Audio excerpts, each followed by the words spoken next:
Hey YouTubeবাসী, welcome to Tech and Talk.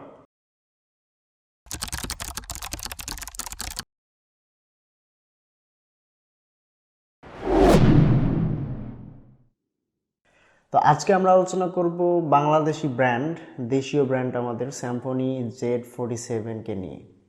এই Z47 ফোনটি কিন্তু খুব অল্প দামে খুবই ভালো স্পেসিফিকেশন অফার করতেছে এবং একটা জিনিস বলা চলে যে আমাদের এই দেশীয় ব্র্যান্ড Symphony এই ব্র্যান্ডটি কিন্তু বর্তমান খুবই ভালো কাজ করতেছে এবং কম দামে এবং এন্ট্রি লেভেলের ফোনগুলোতে খুবই ভালো ভালো স্পেসিফিকেশন দিচ্ছে।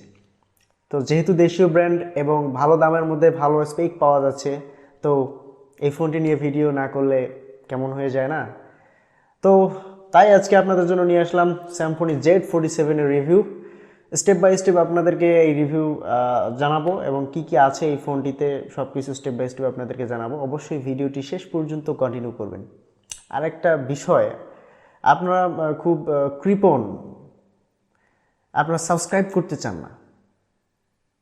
তো আপনাদেরকে বলবো ভাই, ছোটো ভাই মনে করে একটা করে সাবস্ক্রাইব করুন। আপনারা যারা নতুন ইউজার রয়েছেন, একটা করে সাবস্ক্রাইব আর একটা করে শেয়ার, আর কিছু লাগবে না।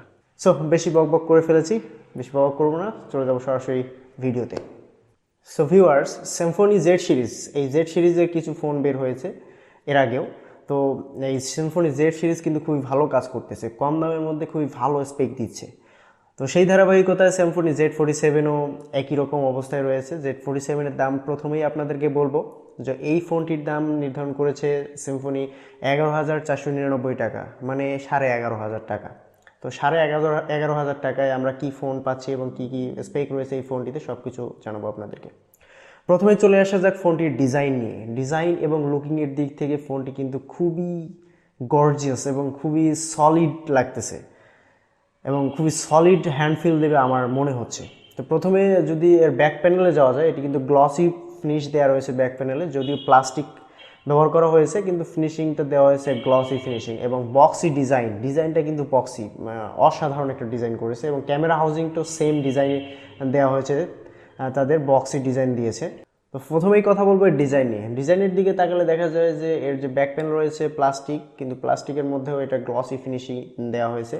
গ্লসি ফিনিশিংয়ের কারণে এটা গ্লসি মনে হচ্ছে যে গ্লাস ব্যবহার করেছে, কিন্তু আসলেই এটা প্লাস্টিক ইউজ করেছে। এবং এর যে ওভারঅল ডিজাইন রয়েছে এটা বক্সি ডিজাইন, অসাধারণ একটি কাজ করেছে Symphony বক্সি ডিজাইন দিয়ে, খুবই ভালো লাগতেছে ডিজাইনটি। এবং এছাড়াও এর যে ক্যামেরা হাউজিং রয়েছে, ক্যামেরা হাউজিংও বক্সি ডিজাইন দেওয়া রয়েছে।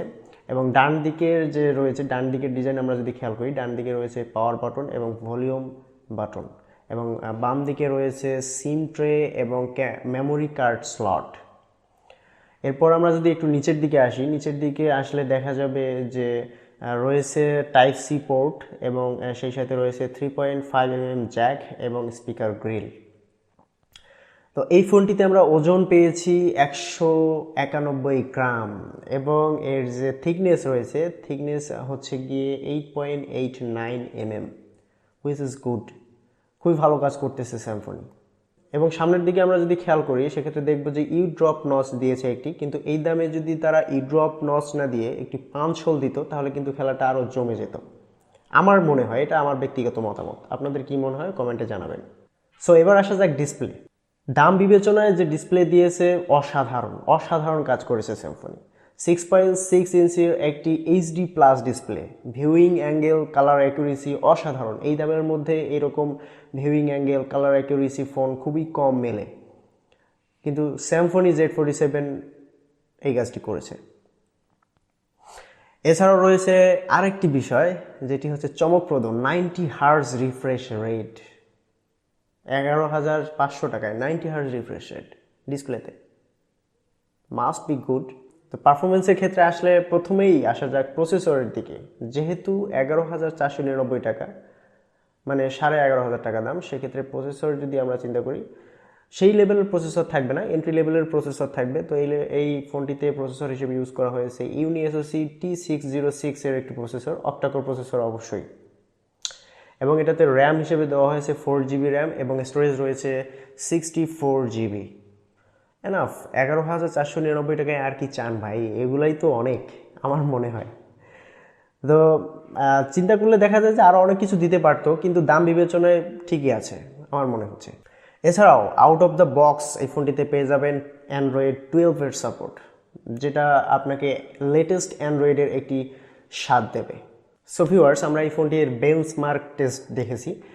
তো এটাতে বেঞ্চমার্ক টেস্টে দেখা যাচ্ছে যে 1,77,077 স্কোর এসেছে, এবং এটার যে গিগ বেঞ্চ স্কোর রয়েছে, গিগ বেঞ্চের মাল্টি কোরে আছে আপনার 1,244, এবং এর যে সিঙ্গেল কোর রয়েছে, সিঙ্গেল কোরে আসে 308।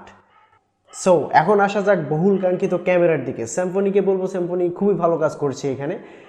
52 মেগাপিক্সেলের ক্যামেরা দিয়েছে 11,500 টাকায়। 52 মেগাপিক্সেল ক্যামেরা, একবার চিন্তা করা যায়। 52 মেগাপিক্সেল ক্যামেরা কিন্তু ভালোই ক্যামেরা দিয়েছে, এবং এই ক্যামেরাটি দিয়ে আপনারা খুবই ভালো ছবি ক্লিক করতে পারবেন, এবং ভিডিওর ক্ষেত্রেও খুবই ভালো ভিডিও কোয়ালিটি আসবে আশা করি আমি। এবং ফ্রন্টে দিয়েছে 8 মেগাপিক্সেলের একটি ক্যামেরা, যেটা দিয়ে আপনারা ডিসেন্ট ছবি উঠাতে পারবেন, সেলফি টেলফি উঠাতে পারবেন আর কি। তো 11,000 টাকা, 11,500 টাকায় আমার মনে হয়েছে ভালো একটি ক্যামেরা সেট আপ দিয়েছে স্যামসংকে, ধন্যবাদ। সো ভিউয়ার্স, আমরা অনেক স্পেক নিয়ে কথা বললাম, অনেক ফিচার নিয়ে কথা বললাম, অনেক স্পেসিফিকেশন নিয়ে কথা বললাম। এখন আমরা স্পেশাল কিছু ফিচার রয়েছে এই ফোনটির, সেই স্পেশাল ফিচারগুলো নিয়ে আপনাদেরকে কথা বলবো, আপনাদেরকে জানানোর চেষ্টা করব। তো প্রথমেই রয়েছে side mountain fingerprint. Side mountain fingerprint কিন্তু রয়েছে আপনাদের যে আনলক বাটন রয়েছে, লক আনলক বাটন, সেই লক বাটনে রয়েছে সাইড মাউন্টেন ফিঙ্গারপ্রিন্টটি, এবং খুবই ভালো কাজ করে। এরপর রয়েছে স্মার্ট কন্ট্রোল। আপনারা এই ফোনটির ভিতরে স্মার্ট কন্ট্রোল নামের একটি অপশন পাবেন, যেটা দিয়ে আপনারা স্মার্টলি বিভিন্ন জিনিস কন্ট্রোল করতে পারবেন। এবং থার্ড রয়েছে আই কমফোর্ট। আই কমফোর্ট কি? আই কমফোর্ট হচ্ছে আপনার রাতের বেলা যাতে ফোনের তীক্ষ্ণ আলোটা চোখের মধ্যে না যায়, এই জন্যে ফোনের ডিসপ্লেটাকে একটু ডিম করে দেয়, একটু ওয়ার্মিশ করে দেয়। এটা হচ্ছে আই কন্ট্রোল। এরপর রয়েছে স্ক্রিন রেকর্ডার। তারপর ডার্ক থিম স্ক্যাজুলার। ডার্ক থিম স্ক্যাজুলার হচ্ছে গিয়ে আপনার যে ফোনটি রয়েছে, ফোনে হচ্ছে আপনি টাইম সেট আপ করে রাখতে পারবেন যে কখন আপনার ফোনটি ডার্ক মোডে চলে যাবে। আপনি চাইলে রাতের দিকে এই ফোনটির ডার্ক মোড চালু করতে পারেন, এবং সকাল যখন আপনি ঘুম থেকে উঠবেন তখন আপনি স্টপ করে রাখতে পারেন। তো সেই অনুযায়ী ফোনটি কাজ করবে। রাত হওয়ার সাথে সাথেই আপনার ফোনটি ডার্ক মোডে চলে যাবে, এবং সকাল হওয়ার সাথে সাথেই আপনার ফোনটি চলে আসবে লাইট মোডে, নর্মাল মোডে, যেটাকে আমরা বলি, যেটা আমরা সচরাচর চালাই। তো এরপর রয়েছে নোটিফিকেশন লাইট, যেটা সব ফোনেই থাকে, এবং 90 hertz refresh rate. 90 hertz refresh rate এই ফোনটি স্পেশাল একটি ফিচারের মধ্যে একটি অন্যতম। এবং আরেকটি রয়েছে এন্টি ফিঙ্গার টাচ প্যানেল। এর যে টাচ প্যানেল রয়েছে, এটা হচ্ছে এন্টি ফিঙ্গার টাচ প্যানেল। খুবই ভালো কাজ করছে। আমি স্যামসংকে খুবই ধন্যবাদ জানাবো, এবং আশা করব স্যামসং আরও ভালো কাজ করবে ভবিষ্যতে, আমাদের জন্য ভালো ভালো ফোন নিয়ে আসবে। তো একটা কথা বলি, আমাদের যে 10-11 হাজার টাকা বাজেটের যে ফোনগুলো আসে, 10-11 হাজার টাকা, এগুলো এন্ট্রি লেভেলের ফোন, এগুলো থেকে আপনারা এরকম ফিচারই এক্সপেক্ট করবেন। এটা কিন্তু অনেক ভালো একটা প্যাকেজ দিয়েছে স্যামসং, এবং এর থেকেও 11 হাজার টাকার ফোন, এর থেকেও খারাপ ফিচার আমরা পেয়ে থাকি অনেক ফোনগুলোর মধ্যে, কিন্তু তাদের মধ্যে এই ফোনটি কিন্তু খুবই ভালো অপশন আমাদেরকে দিয়েছে। ওকে, তো আমাদের দেশে এই এন্ট্রি লেভেলের ফোনগুলো, অর্থাৎ 10-11 হাজার টাকার গ্রাহক কিন্তু অনেক বেশি। সো তাদের জন্য আমি সাজেস্ট করবো আপনারা এই ফোনটি নিতে পারেন। 11 হাজার টাকা, 11.5 হাজার টাকায় কিন্তু খুব ভালো একটি ফোন আমার যেটা মনে হয়েছে। আপনারা চাইলে এই ফোনটি অনায়াসে নির্দ্বিধায় নিতে পারেন। খুবই ভালো, খুবই কমফোর্ট ফিল করবেন আপনারা এই ফোনটি নিয়ে, এবং আপনারা মোটামুটি খুশি থাকবেন এই ফোনটি নিয়ে, আমার যেটা মনে হচ্ছে। ওকে, সো আজকে এই পর্যন্তই। দেখা হবে আগামী কোনো টেকনোলজি আপডেট নিয়ে। সেই পর্যন্ত ভালো থাকবেন, সুস্থ থাকবেন। ধন্যবাদ সবাইকে, বাই বাই, টাটা।